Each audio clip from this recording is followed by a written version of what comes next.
السلام عليكم ورحمة الله وبركاته. ورسوله لا نبي بعده.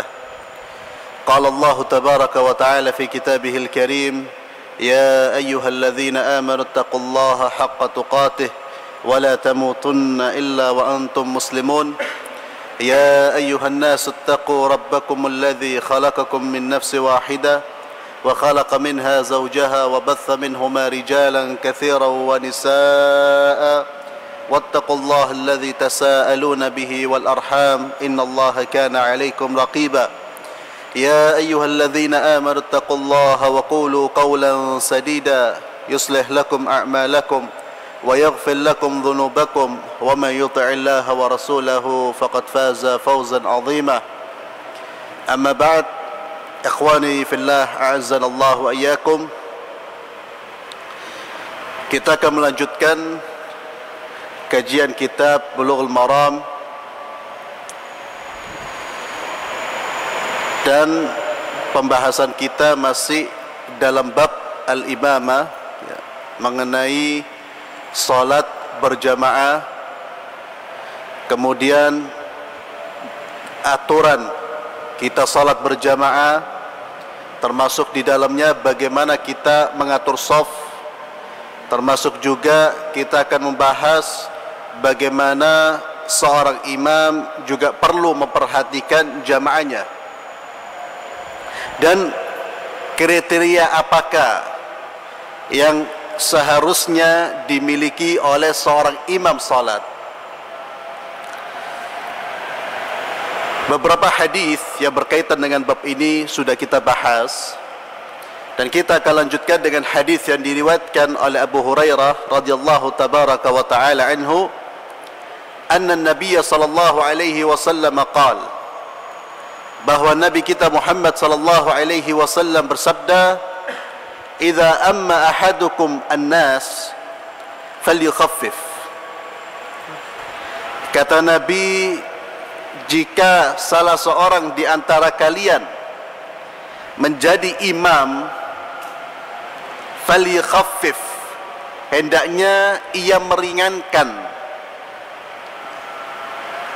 Yukhaffif artinya meringankan, artinya tidak memanjangkan. Fa inna fihim as-saghir wal kabir wal dha'if wa dhal haja.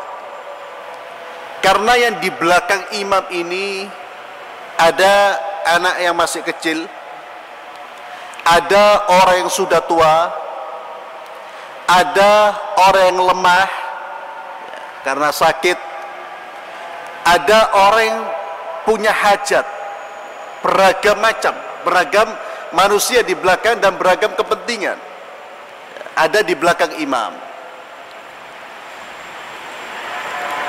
Fa idza shalla wahdahu, kata Nabi, kalau dia salat sendirian, falyusalli kaifa syaa, maka salatlah sebagaimana yang dia kehendaki. Mau dipanjangkan sepanjang-panjangnya silakan, selama dia salat sendirian. Tapi kalau salat berjamaah, dia harus memperhatikan kondisi para makmum. Nabi memberikan anjuran, memberikan perintah bagi para imam untuk meringankan, falyukhaffif. Hadis ini diriwayatkan oleh Imam Bukhari dan Muslim. Dalam hadis ini istihbab takhfif as-salah, dianjurkan untuk meringankan salat jika seseorang mengimami, menjadi imam, baik dalam salat fardu maupun salat sunnah. Salat fardu, salat 5 waktu, salat sunnah seperti salat tarawih. Wal hikmah fi dzalik, dan hikmahnya adalah wujudus saghir wal kabir wal dhaif. Karena di antara barisan makmum itu ada anak kecil, ada orang yang sudah tua, dan ada orang yang lemah, yang mana mereka ini tidak bisa atau tidak tahan ketika sholat dengan jangka waktu yang panjang atau jangka waktu yang lama, karena usia yang masih kecil atau tua atau yang sakit, lemah. Mimman la yutiquna italatas salat, dari orang-orang yang tidak bisa salat dalam jangka waktu yang panjang, lidha'fihim wa ajzihim. Wa kadzalika sahibul hajah, begitu pula orang yang ada hajat, ada kebutuhan. Alladzi fiqruhu inda hajatihi wa yukhafu fawatuha aw fasadu nahwu dzalik.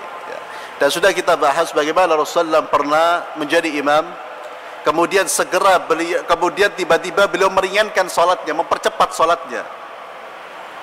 Ketika ditanya oleh sahabat beliau pun menjawab, sesungguhnya aku ingin memanjangkan salatku, tapi aku mendengar suara tangisan anak, sehingga aku pun mempercepat salatku karena tangisan anak tersebut. Karena anak kalau nangis, otomatis orang tuanya nggak akan bisa khusyuk.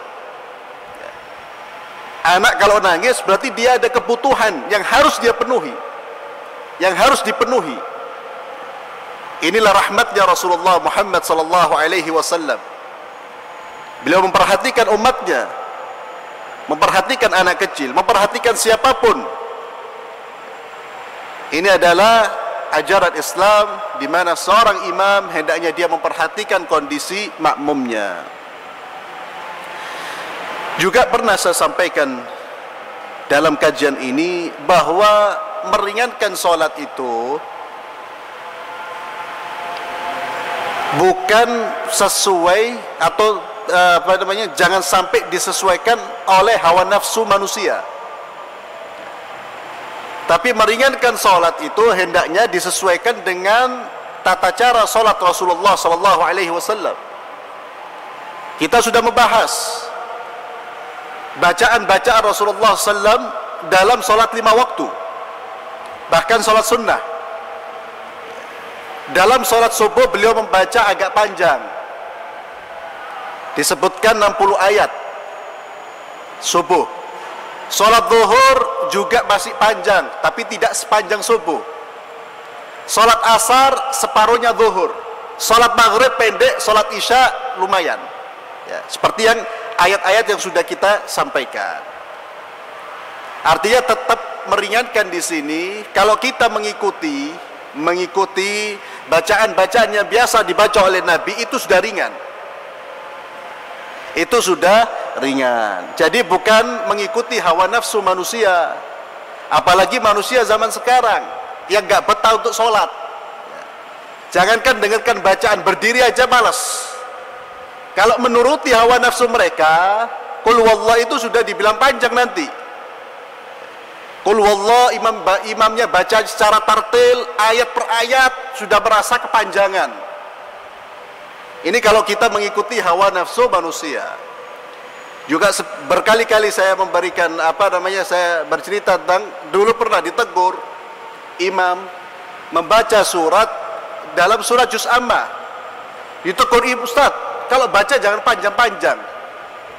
Padahal yang dibaca sabbihisma rabbikal a'la itu dibilang sudah surat panjang. Ini tidak benar. Artinya disesuaikan dengan bacaan-bacaan Rasulullah sallallahu alaihi wasallam. Seperti 2 minggu yang lalu kita membaca hadis Rasulullah sallallahu alaihi wasallam yang menegur Mu'adz bin Jabal radhiyallahu taala an, di mana Mu'adz bin Jabal menjadi imam dalam salat Isya, lalu beliau membaca surat Al-Baqarah. Ditegur oleh Rasulullah sallallahu alaihi wasallam. Karena surat Al-Baqarah surat yang panjang, ya. Dan bukan tempatnya dibaca di waktu sholat Isya. Nabi pernah membaca surat Al-Baqarah ini di waktu sholat malam. Membaca surat Al-Baqarah, surat An-Nisa, surat Al-Imran, ya. Itu dibaca di 1 rakaat pada waktu sholat malam Nabi kita Muhammad sallallahu alaihi wasallam. Ya. Tapi kalau salat fardu, maka beliau pun bervariasi dalam membaca ayat-ayat Al-Qur'anul Karim seperti yang sudah kita pelajari. Rasulullah menegur Mu'adz bin Jabal. Maka Rasulullah SAW marah dengan mengatakan, "Aturidu an takuna ya Mu'adz fattanan?" Apakah kamu ingin menjadi pemicu fitnah di tengah-tengah masyarakat? Karena begitu panjangnya Mu'adz bin Jabal membaca ayat Al-Quran, surah Al-Baqarah, sehingga ada dua orang atau satu orang yang keluar dari shaf. Mereka sholat sendiri lalu melapor kepada Rasulullah, ini imam Mu'adz terlalu panjang. Karena memang terlalu panjang. Lalu Rasulullah mengatakan, idza amamtan nas, jika kamu menjadi imam, faqra, maka bacalah wasyamsi wadhuhaha, bacalah sabbihisma rabbikal a'la, bacalah iqra bismi rabbikal ladzi khalaq, bacalah wal laili idza yaghsha. Ini surat-surat yang dianjurkan oleh Rasulullah sallallahu alaihi wasallam untuk dibaca ketika salat Isya. Jadi sekali lagi, panjang pendeknya bukan menuruti hawa nafsu makmumnya. Kita sesuaikan. Kalau kita insya Allah, kalau kita mengikuti bacaan-bacaan Nabi, itu sudah sangat sesuai. Itu sudah sangat sesuai. Subuh agak panjang, kemudian zuhur di bawahnya, asar di bawahnya, maghrib lebih pendek. Dan Rasulullah tidak selalu membaca surat-surat pendek di waktu maghrib. Memang secara umum beliau membaca surat-surat pendek, tapi pernah beliau membaca surat At-Tur. Ini sesekali. Dan kalau kita dalam kondisi atau di hidup zaman sekarang ini, tentu ketika mau membaca surat panjang di waktu sholat yang biasanya membaca surat pendek, tentu perlu menginformasikan kepada makmumnya, biar nanti tidak terjadi salah faham atau tidak terjadi sesuatu yang tidak diinginkan.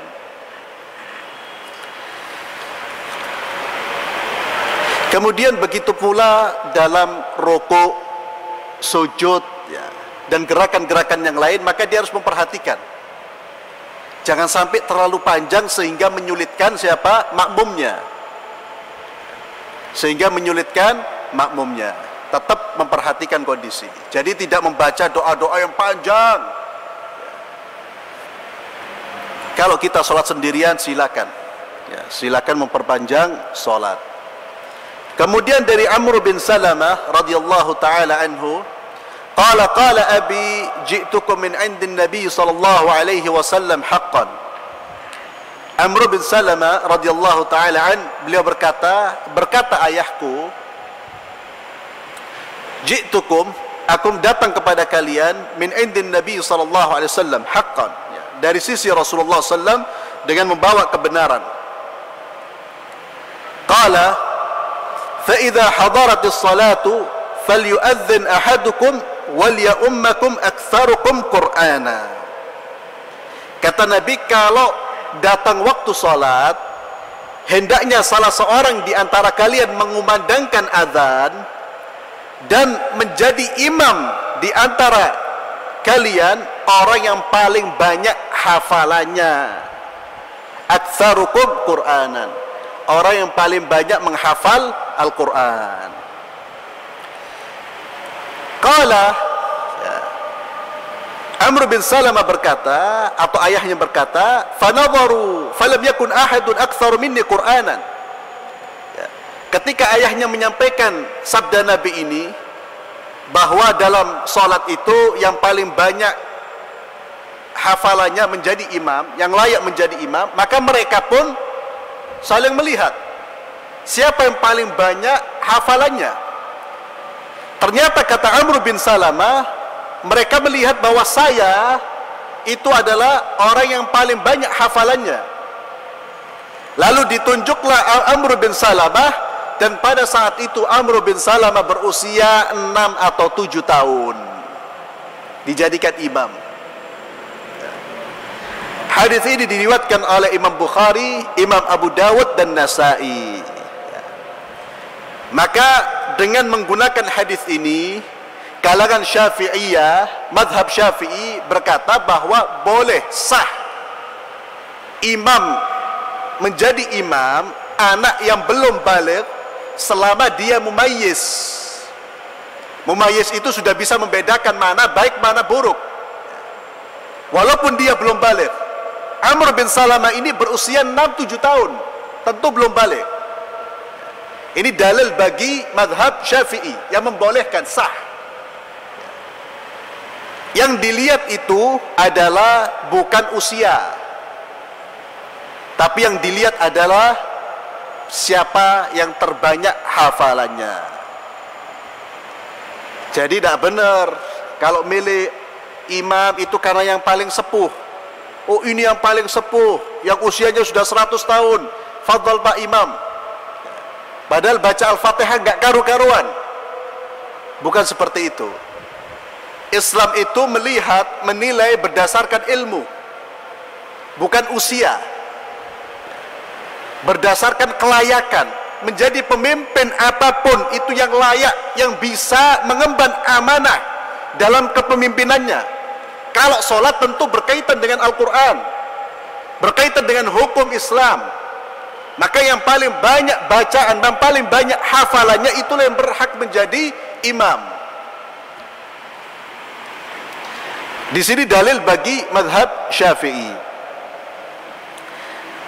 Adapun mazhab Malikiyah wal Hanabilah, mereka mengatakan tidak sah kalau imamnya belum balik pada sholat wajib. Kalau sholat sunnah tidak apa-apa, kalau sholat wajib tidak sah. Ini mazhab Malikiyah wal Hanabilah, dan mereka memiliki dalil-dalil yang lain. Saya kira dalil yang tadi cukup jelas bagaimana Amr bin Salamah menjadi imam dalam usia 6 atau 7 tahun. Selama dia sudah mumayyiz, ya, sudah bisa membedakan. Sudah ini insyaallah menunjukkan sahnya imam dengan usia tersebut. Kemudian dari Abdullah bin Mas'ud radhiyallahu tabaraka wa ta'ala an, beliau berkata, bersabda Rasulullah sallallahu alaihi wasallam, ya ummul qauma aqra'uhum li kitabillah ta'ala. Bahwa yang menjadi imam pada suatu kaum adalah aqra'uhum, orang yang paling qari'. Ini ditafsirkan aqra'uhum dengan hadis yang tadi, yaitu aktsaruhum Qur'anan, orang yang paling banyak hafalannya, hafalan Al-Qur'annya, orang yang paling banyak hafalan Al-Qur'annya. Fa in kanu fil qira'ati sawa, kalau mereka ternyata ada beberapa orang yang hafalannya sama, maka siapa yang dikedepankan? Fa'alamuhum bis sunnah, orang yang paling pandai dengan sunnah Nabi, orang yang paling faham sunnah Nabi, orang yang paling faham dengan hukum Islam. Jadi kalau sama-sama punya hafalan yang banyak, maka dikedepankan yang lebih faqih, lebih alim, lebih berilmu. Itu kalau sama-sama hafalan Qur'annya.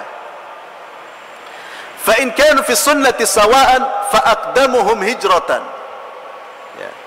Kalau ternyata hafalannya sama banyak, juga sama-sama pandai, maka dipilih yang lebih dahulu hijrah, berhijrah. Ya. Fa in kanu fil hijrati sawa fa aqdamuhum silman wa fi riwayah sinnan. Kalau juga sama-sama waktu hijrahnya, hafalannya sama-sama banyak, pengetahuannya juga sama-sama terhadap sunnah Nabi, hijrahnya juga sama-sama, maka yang dipilih adalah orang yang paling dahulu masuk Islam. Atau dalam riwayat yang lain, orang yang lebih tua. Jadi yang lebih tua dipilih setelah apa? Kalau hafalannya sama, ilmunya sama, ininya sama, baru yang tua. Bukan tua menjadi prioritas utama. Bukan tua menjadi prioritas utama. Ini mohon maaf, ada sebagian dari kita yang memprioritaskan orang tua tanpa melihat banyak tidaknya dia menghafal Al-Quran. Bahkan yang lebih parah lagi, tanpa melihat bacaan tajwidnya. Yang penting syebe, yang penting tua, di majulah. Petunjuk Nabi melihat siapa yang paling banyak hafalannya. Kemudian kata Nabi, wala ya'ummanna ar-rajula fi sultanihi. Seseorang tidak boleh menjadi imam di dalam wilayah orang lain. Jadi ada kalau satu wilayah sudah ada imamnya, maka janganlah dia menjadi imam di wilayah itu. Serahkan imam itu bagi pemilik wilayah, pemilik kekuasaan. Wala yaq'udu fi baitihi ala takrimatihi illa biidnihi. Dan janganlah seseorang duduk di rumah orang lain di tempat yang khusus bagi pemilik rumah kecuali dengan izinnya. Kalau ini tempat duduk khusus, ya kita jangan duduk kecuali dengan izin pemilik rumah. Hadis ini diriwayatkan oleh Imam Muslim. Ikhwani fillah, hadis ini juga memberikan pelajaran bagi kita bahwa dianjurkan untuk mengangkat pemimpin itu orang yang paling afdal. Orang yang paling afdal. Wal fadlu huwa bil ilmi syar'i wal 'amalu bihi. Yaitu orang yang lebih tahu dengan ilmu syariat dan orang yang mengamalkan. Jadi bukan hanya tahu. Banyak orang tahu tapi tidak mengamalkan. Ini bukan alim, bukan ulama. Tahu ilmu tapi justru menyesatkan manusia. Ini bukan ulama. Tapi ulama adalah orang yang berilmu dan mengamalkan ilmunya. Wal wajib an yakuna hadha darsan lil muslimina fi umum al wilayat, fala yuqaddam fiha wa yuwalla 'alayha illa man huwa ahla laha. Kata Nabi, ini juga pelajaran bagi kaum muslimin dalam persoalan mengangkat pemimpin di dalam seluruh aspek, bukan hanya pemimpin di waktu sholat, pemimpin di luar sholat, pemimpin negara, pemimpin apapun, hendaknya mengangkat orang itu yang paling afdal. Apa kriteria yang paling afdal? Yaitu yang amanah, dan yang kedua dia punya kekuatan untuk mengelola apa yang dia pimpin. Amanah dan punya kekuatan untuk mengelola apa yang dia pimpin.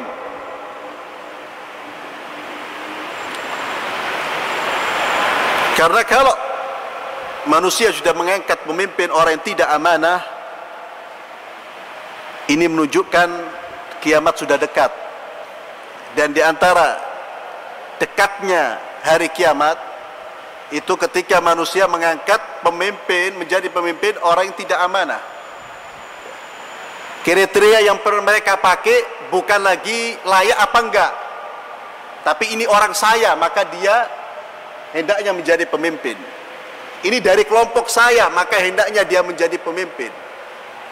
Dan ini sudah kita saksikan. Inilah realita yang kita hadapi sekarang, yang kita hidup di dalamnya. Kata Rasulullah sallallahu alaihi wasallam, "Idza dhayyi'atil amanah fantadhiris sa'ah." Kalau amanah sudah disia-siakan, maka tunggulah datangnya hari kiamat, kata Rasulullah sallallahu alaihi wasallam. Faqala Arabi, berkata seorang, "Kaifa ya Rasulullah idha'atuha?" Bagaimana ya Rasulullah menyanyiakan amanah itu? Qala idza usnida al-amru ila ghairi ahlihi. Jika suatu perkara diberikan kepada orang yang tidak layak, maka kita sudah menyanyiakan amanah Allah Subhanahu wa taala. Kepemimpinan apapun, siapapun yang mengangkat menjadi pemimpin, hendaknya dia betul-betul memperhatikan kriteria. Bukan fanatik, kelompok, golongan, keluarga dan lain sebagainya. Tapi berdasarkan ilmu, berdasarkan petunjuk Allah dan Rasulnya. Yang paling layak siapa? Yang paling faham agama siapa? Yang paling amanah, yang paling takut kepada Allah. Ini yang harusnya diangkat menjadi pemimpin. Kemudian pelajaran yang lain yang bisa kita dapat dari hadis ini, bahwa secara umum maka yang layak menjadi imam itu adalah orang yang paling banyak hafalannya. Itu yang pertama, kriteria yang pertama. Ada beberapa kondisi di mana orang yang paling banyak hafalannya itu dia tidak dimajukan untuk dimajukan menjadi imam, yaitu dalam kondisi ketika dia berada di wilayah seseorang. Artinya masjid, taruhlah masjid itu punya imam rawatib yang sudah ditunjuk. Sekalipun ada orang yang datang, dia lebih banyak hafalannya, lebih alim, lebih, yang sunnah adalah imam rawatib, karena ini sultanihi, ini adalah wilayahnya dia. Orang lain boleh menjadi imam dengan izin imam rawatib. Ini sunnahnya. Dia boleh menjadi imam, atau kalau kita mau ingin menjadikan orang ini imam, kita izin dulu sama imamnya. Ya imam, fulan mau menjadi imam, boleh apa enggak? Dan dengan ini segala sesuatu akan menjadi tertib, rapi, teratur, dan tidak akan menimbulkan konflik. Ini Islam. Islam itu segala sesuatu ada aturan. Termasuk ketika kita masuk ke satu wilayah yang sudah terorganisir, yang sudah ada orang-orangnya. Ya jangan diobrak-abrik, jangan semaunya. Saya bawa orang itu imam, ya, tanpa izin, tanpa apa, langsung dimajukan. Ini bukan akhlakul Islam. Inilah Islam. Jadi ini ketika di satu, begitu pula di wilayah, ya, di wilayah yang sudah ada imam, tetap kita harus meminta izin terlebih dahulu. Jika diizinkan, silakan. Jika tidak diizinkan, itu adalah haknya dia. Kemudian di rumah, ketika kita sholat berjamaah umpamanya di rumah, di salah satu rumah, maka hendaknya meminta, yang paling berhak itu pemilik rumah, sahibul bait, sebagaimana sabda Rasulullah SAW. Ya. Jadi sahibul bait yang menentukan dia mau jadi imam atau dia menunjuk orang. Subhanallah, ini kalau kita lihat hikmahnya sekali lagi, ini agar tidak menimbulkan konflik, tidak menimbulkan perpecahan atau pertengkaran, bahwa seseorang itu ketika dia berada di luar wilayahnya atau dia tidak punya hak di satu wilayah, maka hendaknya dia meminta izin atau tidak tidak mengajukan diri atau mengajukan orang lain kecuali dengan izin si pemilik wilayah tersebut. Ya. Dengan ini insya Allah semua akan tertib, semua akan rapi, semuanya akan menjadi enak. Jadi tidak sesuka hati kita. Ini masalah kriteria seorang imam. Ada sebagian dari masjid-masjid yang tidak memperhatikan masalah imam. Ya, ini yang pernah yang kadang kita dengar dengar sendiri, ya, yang mana bacaannya itu tidak benar. Ya. Kalau kita tahu, maka hendaknya kita memberikan nasihat. Bisa memberikan nasihat kepada imamnya atau kepada takmirnya. Karena imam ini bertanggung jawab. Dia bertanggung jawab untuk dirinya dan untuk makmumnya. Ini mohon maaf, sebagian dari masjid atau musola tidak selektif, asal menaruh imam untuk menjadi untuk memimpin sholat berjamaah. Kemudian dalam riwayat Ibnu Majah dari hadis Jabir, wala ta'ummanna imra'atun rajulan wala a'rabiyyun muhajiran wala fajirun mu'minan, wa isnaduhu wahid. Kata Nabi, janganlah seorang wanita mengimami laki-laki, orang Arab Badui yang tinggal di pedalaman mengimami seorang muhajir, dan janganlah seorang yang fajir. Orang fajir itu orang yang tenggelam dalam dosa, orang yang sering melakukan dosa, mengimami orang mukmin yang baik. Hadis ini memang hadis lemah, akan tetapi diamalkan oleh para ulama. Semua sepakat bahwa imam itu yang menjadi imam adalah orang mukmin yang saleh, yang baik. Bukan mukmin yang bukan orang yang fajir, orang yang banyak melakukan dosa. Itu semua sepakat. Begitu pula wanita tidak diperkenankan menjadi imam bagi laki-laki. Ini juga dikuatkan dengan hadis dalam riwayat Bukhari bahwa Aisyah radhiyallahu taala anha, istri Rasulullah sallallahu alaihi wasallam itu ketika salat tarawih, ketika salat malam, beliau ingin berjamaah, beliau menyuruh budaknya Dzikwan. Beliau menyuruh budaknya Dzikwan untuk menjadi imam. Ini menunjukkan bahwa wanita tidak diperkenankan menjadi imam kalau dia salat berjamaah bersama laki-laki. Tapi kalau dia salat berjamaah dengan jamaah perempuan, tentu imamnya boleh dia menjadi imam. Tapi ketika di dalam jamaahnya itu ada laki-laki, ada perempuan, maka perempuan tidak boleh menjadi imam.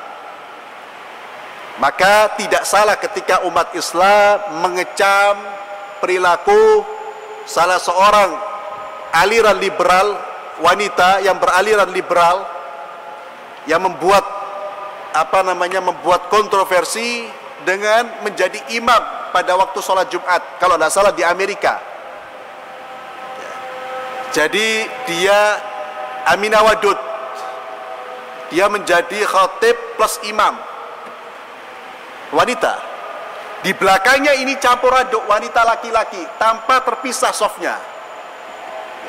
Ini aliran liberal yang sekarang di Indonesia ini sedang gencar-gencarnya mereka untuk memasarkan aliran mereka, ideologi mereka. Ingin merusak Islam, merusak akidah Ahlus Sunnah wal Jamaah.